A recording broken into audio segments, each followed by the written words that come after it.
Assalamualaikum everyone, how are you? I hope all of you are fine. Today we are talking about age of the kids. ठीक है, मुझे TikTok में भी काफ़ी लोगों के कमेंट आए हैं, इनबॉक्स में वो लोग कहते हैं कि जब हम अपने बच्चों को एडमिशन करवाते हैं तो उनकी एज क्या होनी चाहिए।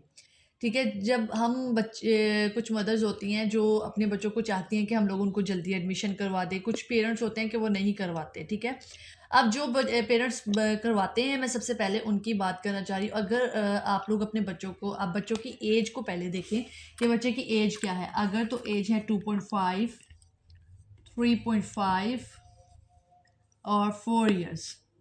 ठीक है, अगर आपके बच्चे की ये एज है तो आप अपने बच्चे को उनका स्कूल का पहले जाके जो उन्होंने सिलेबस रिकमेंड किया है उस सिलेबस को जाकर देखें कि वो सिलेबस किस किस किस तरह का है। ठीक है, अगर तो सिलेबस छोटा है, मतलब कि मैं अगर कैपिटल लेटर अल्फ़ाबेट के बारे में बात करते हैं, अल्फ़ाबेट जो है हमारे A to M तक हो, या फिर चलिए ज़्यादा भी लगा लें लेकिन स्मॉल लेटर से स्टार्ट करवाएं।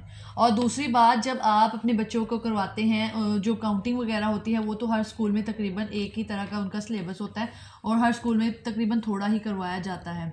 ठीक है, और हरूफ तहज्जी की अगर बात की जाती है, क्योंकि हमारे पाकिस्तान में 3 सब्जेक्ट्स हैं, तो उसके लिए भी आप लोगों को हरूफ तहज्जी को भी देखना चाहिए कि उसके कितना उसकी भी बड़ी शिकाल होनी चाहिए और कितना सिलेबस होना चाहिए। कम से कम छोटा सिलेबस हो, रेड ए जेड जे तक भी हो तो चल जाएगा, इतना काफ़ी है। ठीक है, उसकी वोकेबलरी, उसकी पहचान, उसकी साउंड्स वगैरह सब कुछ क्लियर करवाई जाए प्ले ग्रुप में। ठीक है, अगर उसके बाद आप लोग अगर उससे बड़ी एज के बारे में अगर आप लोग डालते हैं अपने बच्चों को, जैसे कि 4.5 और 5 years वगैरह के लिए करते हैं, तो हाँ फिर आप लोग, क्योंकि बाज़ औक़ात स्कूलों में क्या किया जाता है कि जो अल्फ़ाबेट होते हैं वो कैपिटल और स्मॉल लेटर्स भी प्ले ग्रुप में सिखाए जाते हैं, जो कि बच्चे की जो दिमागी सूरत होती है ना, उस पे वो अट्रैक्ट करता है बड़ी जल्दी। ठीक है ना, इफ़ेक्ट करता है वो बड़ी जल्दी उसके ऊपर। ठीक है, उसके बाद अगर आप लोग इसकी ये एज अगर ये देखें 4.5 और 5 years ओल्ड हो आपका बच्चा, तो आप अगर उसको रिकमेंड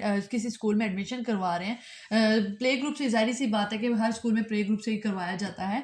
तो जब आप करवा रहे होते हैं तो उसका सिलेबस पहले चेक करें कि वो कितना है। ठीक है, अगर तो वो दोनों दोनों मतलब ABC जो है हमारी अल्फ़ाबेट हैं, स्मॉल और कैपिटल बोथ करवा रहे हैं, तो डज़न्ट मैटर, ये फिर ठीक है, आपके बच्चों के एज के हिसाब से ठीक है। लेकिन अगर आप पहली एज में करवाते हैं और वो ये ज़्यादा चीज़ें उसमें होती हैं, तो वो आप लोगों के बच्चे की जो है वो बिल्कुल भी वो ज़्यादा सूटेबल नहीं रहेगा। बच्चा कर तो लेगा, वो एक बार याद भी कर लेगा, उसकी वोकेबलरी भी कर लेगा, लेकिन उसके लिए ये बहुत ज़्यादा टफ चैलेंज हो जाएगा। क्योंकि हम पहले ईयर्स क्यों लगवाते हैं बच्चों को? इसलिए लगवाते हैं कि थोड़ी-थोड़ी सी जो चीज़ें हैं वो पहले कवर करवाई जाए, ना कि हम लोग ABC, अलिफ बे और जो काउंटिंग होती है वो सारी एक ही क्लास में जब करवा दी जाती है, तो वो बच्चों के लिए बहुत ज़्यादा प्रॉब्लम क्रिएट करती है। उससे जब आप बेस बनाना स्टार्ट करते हैं, बेस बनने की बजाय और ख़राब हो जाती है। और दूसरी बात मैं आप लोगों से करना चाहूँगी, जब आप लोग अपने बच्चों को एडमिशन करवाते हैं, ठीक है, अगर वो चला गया है एडमिशन, अगर छोटा बच्चा है, अगर आपने उसको एडमिशन करवाया है, तो कुछ पेरेंट्स को जल्दी होती है कि उनको जल्दी-जल्दी हर चीज़ आ जाए, जो कि बिल्कुल भी सूटेबल नहीं होती। ठीक है? आप बच्चों को थोड़ा-सा टाइम दें, उनको हर चीज़ को सीखने में हर बच्चे को टाइम लगता है।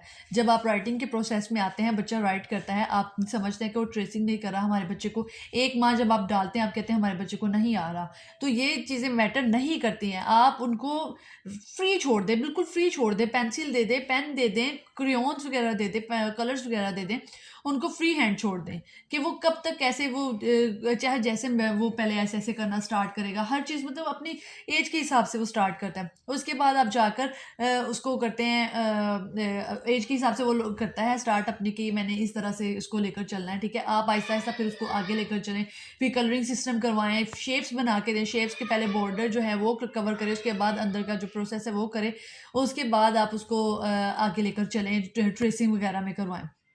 ये जो कलरिंग का प्रोसेस है ना, ये आप घर पे ही स्टार्ट करवा सकते हैं, बजाय आप इसको जल्दी स्कूल दाखिल करवाने की बजाय, आप 2.5 साल के बच्चे को दाखिल करवाने की बजाय, अगर आप घर पे ही उसको इन चीज़ों की प्रैक्टिस करवाएंगे ना, तो उसको स्कूल में जाके बहुत इजीली हर चीज़ कवर करने की वो कोशिश करेगा।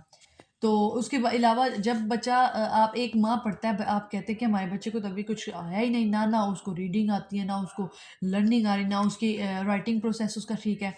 आप बच्चे को टाइम दें। ये ज़रूरी नहीं है कि आप लोग बच्चों को एक ही महीने में वो हर चीज़ में ट्रेन हो जाएगा, नहीं, बल्कि आपको टाइम देना पड़ेगा, उसको सीखने में टाइम लगता है, आप लोगों को भी टाइम लगता है। तो एकदम से हर बच्चे के ज़हन में एक चीज़ नहीं बैठ सकती, और ये हर चीज़ बच्चों के लिए बिल्कुल न्यू होती है, उनको ये नई-नई चीज़ नज़र आती है। तो आप अगर एज वगैरह का रिकमेंड करना चाहते हैं, आप मेरा टिकटॉक चैनल भी देख सकते हैं, मैं वहाँ पर भी वीडियोस अपलोड करती हूँ ताकि पेरेंट्स को जो है वो आगाही मिले कि किस एज में हम लोगों को अपने बच्चों को एडमिशन करवाना चाहिए और किस तरह से करवाना चाहिए। अगर आप लोगों को मेरी वीडियो अच्छी लगी हो तो लाइक एंड सब्सक्राइब कर दीजिएगा। Thank you so much.